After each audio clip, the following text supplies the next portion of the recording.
What's up, guys? So you're thinking about buying a camera and you're leaning towards the Canon EOS R. Well, today I'm going to talk a little bit about why the Canon EOS R was the choice for me, and it might be for you.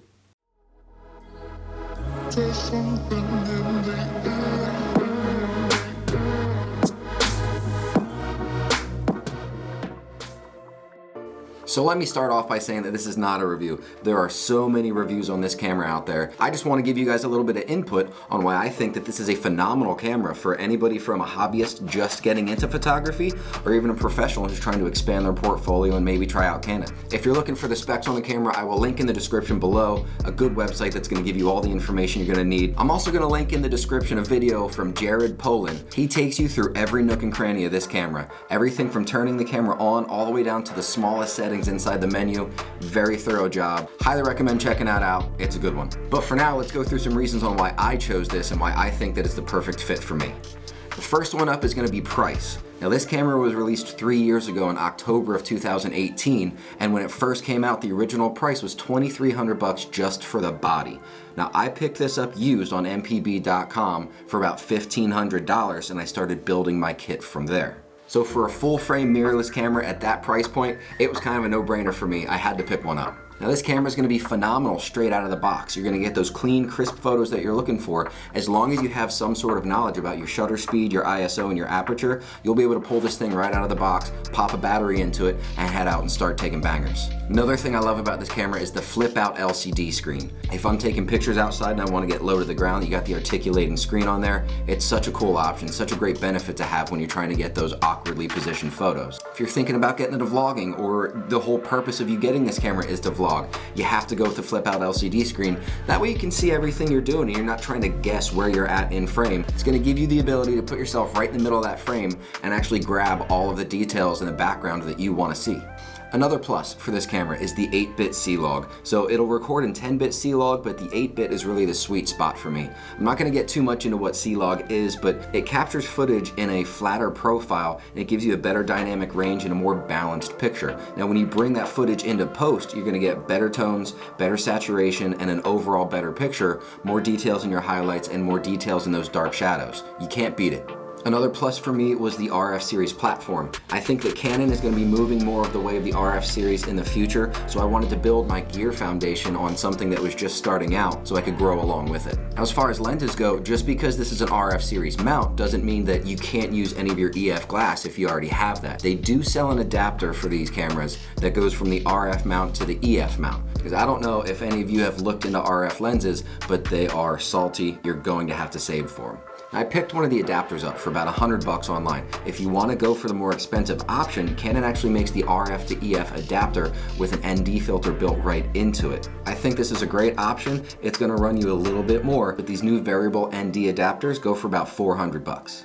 So along with the camera, I decided to pick up the 50mm prime lens, the nifty 50 as they call it. Now, I would venture to say that most photographers that shoot Canon and are kind of serious about their craft have or had in their bag at one time the 50mm. So that prime lens is going to give you a better and more crisp photo almost every time, because that's exactly what they're designed to do. They don't have to worry about going from 24 to 105. They just have to perform at 50 or 35 or 85, and they do it extremely well. I also decided to go with a 16 to 35, which is what you're seeing right now. I use it for recording in the studio, and I use it for when I vlog. Now, the 16 to 35 was a little saltier than the 50. That ran me about $700 online. So for anybody who's keeping track out there, I'm all in this setup with the camera body, the adapter, and both lenses for just around $2,500. Now, if you haven't looked into prices, that number may seem like sticker shock to you, but if you look at the quality of the camera that you're getting at this price point versus some of these other cameras that are $65,000, $7,000, $8,000, in my opinion, for what this camera does well, it's going to rival any of those other cameras 7 days a week. Another thing I love about this camera is how comfortable it is in the hand and how tactile everything is. And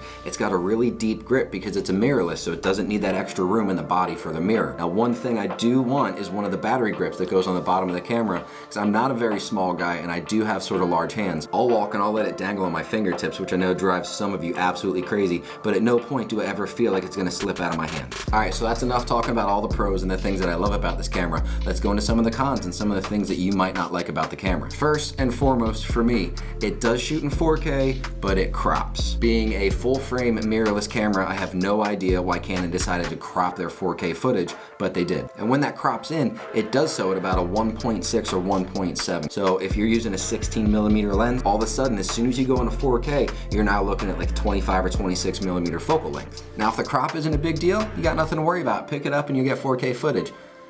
But you'll only get 4K footage in 24p or 30p. There is absolutely no 4K in 60 or 120. And since we're talking about frame rates, there's no 120 on this camera whatsoever. So if the only thing you want to do is film that super slow motion, you're not getting it with this guy, because you're only going to get 1080 Ultra HD at 60 frames a second. Now, another con to this camera is there's no in-body stabilization. Canon relies on their lenses to do that job. Now, the lenses do a phenomenal job of it. If you want to pick up any lens with image stabilization in it, you're going to find that it does a ridiculously good job. Unless you're going out to like 200mm, then you're going to want a tripod. If you're shooting landscapes, if you're shooting wildlife, you're going to want some sort of tripod. It's just good practice as a photographer. So these are just some of the reasons that I decided to pick up the Canon EOS R. Now, if I'm being completely honest, almost any camera that you get that's made after 2015 or 2016 is going to give you awesome photos. You're not going to pull anything out of the box and be like, oh, this is a piece of junk, I'm going to return this immediately. I mean, maybe you will, but that's totally up to you. But I guess the point that I really want to drive home in this video is